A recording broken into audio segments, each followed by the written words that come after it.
Hey guys, what is up? My name is Yakov and welcome back to another video, and in today's video we'll be doing something very different and discussing NBA teams. I'm only doing this because we're right now 4 days away from the NBA season, and I really want to start discussing about the NBA season, even though this might not seem the channel that really does that stuff, but I mean it really is. So yeah, in today's video we will be discussing the Phoenix Suns and the Dallas Mavericks. Let's get started. The Phoenix Suns. The Phoenix Suns have been in an interesting position for the past couple seasons. A couple years ago, they had guys like Isaiah Thomas, Goran Dragic, and Eric Bledsoe, all being all-stars except for Eric Bledsoe. And obviously, being the Phoenix Suns, they decided to keep him. I don't know if you guys can tell, but I'm personally a Phoenix Suns fan, so I might be a little bit biased. But we'll be also discussing Dallas Mavericks, so get ready for that opinion too.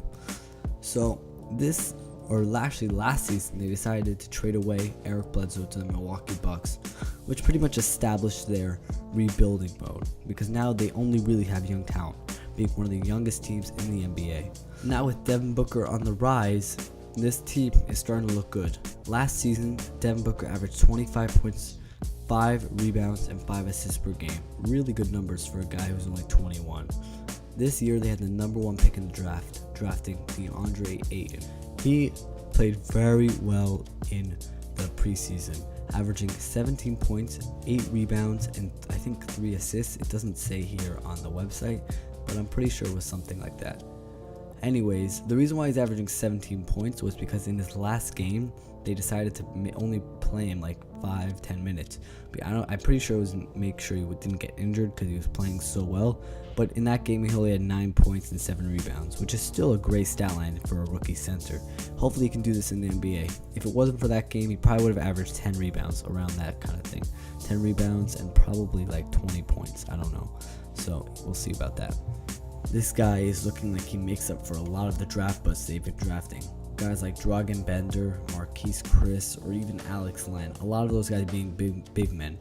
So hopefully DeAndre Ayton turns out to be one of the guys that they really want to build around. On top of that, Mikal Bridges, who had no points in the preseason, played like 4 or 5 minutes, is not looking that well. They traded him for Zaire Smith with the 16th pick, and they traded down to the 10th pick for a draft, and they added a draft pick in there too. I don't think that was the smartest move. I think they could have just kept Zaire Smith as a nice 3-point shooter to go right next to Devin Booker, a nice pass play. He did end up getting injured by Philadelphia, but that's just a curse by Philadelphia. I don't know what even that is. Every player there gets injured. So I don't know. Mikal Bridges not looking that good, not looking like a good move for the Phoenix Suns. I knew from the beginning it would be a good move, and I think everybody did as well. I don't know what he was doing. No one realizes what Josh Jackson did last season. 13 points, 7 rebounds, and 5 assists. Over the offseason, we had our trades, such as the trade for Ryan Anderson, and we traded away Jared Dudley, which no one's really recognizing, but the biggest move was our signing of Trevor Ariza. I honestly think that was the perfect move because we really needed someone for Josh Jackson to really look up to and develop with, and I think Trevor Ariza was the perfect pick. He's a good defender and 3-point shooter, and those are the things we need Josh Jackson to do. Now, as far as the Ryan Anderson move, that was okay. We got the contract of Ryan Anderson, which isn't that bad for the Phoenix team, but for the Rockets, that was a great relief for their team. We obviously got DeAnthony Melton, who could turn out to be someone good. I doubt it. He was a 2nd-round pick. I don't know. We'll see how he plays. I don't know. So as far as that, I'm not really sure what to say about that trade. Ryan Anderson will hopefully give us some nice 3 shots. He'll be able to space the floor for Devin Booker a little bit. Other than that, I'm not really sure what we got from it. I know we wanted to get rid of Marquise Chris, but I would have rather gotten rid of Dragan Bender. Dragan Bender didn't look that good, and I think Marquise Chris was the guy that was going to be better than Dragan Bender. I don't know. So we'll see about that. We'll see how that turns out, really. We haven't really seen Marquise Chris play that much. He might turn into a god. He might turn into the next best power forward in the league. I don't know. Or Dragan Bender might turn into someone awesome. Or Ryan Anderson might even turn into an all-star this season. I doubt it, but you never know. As an overall grade, I give him a B+.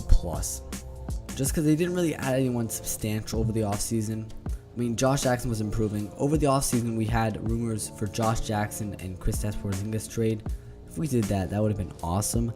You never know. I mean, I I don't know, it would have been okay to have Josh Jackson and DeAndre Ayton, but it might have been trading the first round pick too. That's the only problem, but we'll see. So that is a B+ for them. And yeah, let's move on to the Dallas Mavericks. Now, to be honest, the Dallas Mavericks, in my opinion, had one of the best off seasons of the league and most underrated off seasons. They got Luka Doncic in the draft with the 5th pick. They traded up and got Luka Doncic for pretty much nothing. They pretty much robbed the Hawks. In my opinion, Trae Young is going to be a great player, but I think Luka Doncic is going to be better. Looking at his stats and everything, he's averaging 3 blocks. I mean, he's playing very well.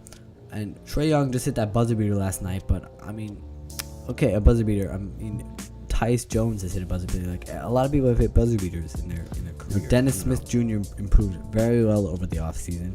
He's looking good.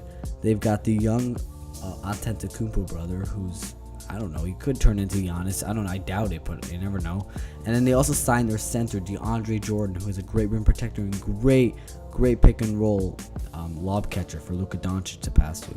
In my opinion, I think they'll get the 9th seed because really, I don't think they're making the playoffs, but they look like if maybe next season they can make the playoffs. I don't know. They look like a great team, but they're just not there yet. They're a little young right now. I mean, DeAndre Jordan is obviously 30, 32. I don't know exactly how old he is, but I don't think him himself is enough. Now, I didn't mention Harrison Barnes, who is underratedly scoring 20 points on the Dallas Mavericks. Might change this season with all the new additions and all the new changes and everything. But Harrison Barnes is looking like a decent option at the small forward. Really, for a championship team, he could probably start small forward, and he has. I don't know if you guys remember, but he was on the Golden State Warriors for when they won their first championship. So you never know.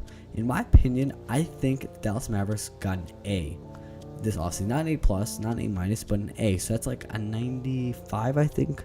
I don't know, but it's because the move of DeAndre Jordan and the draft moves that they did.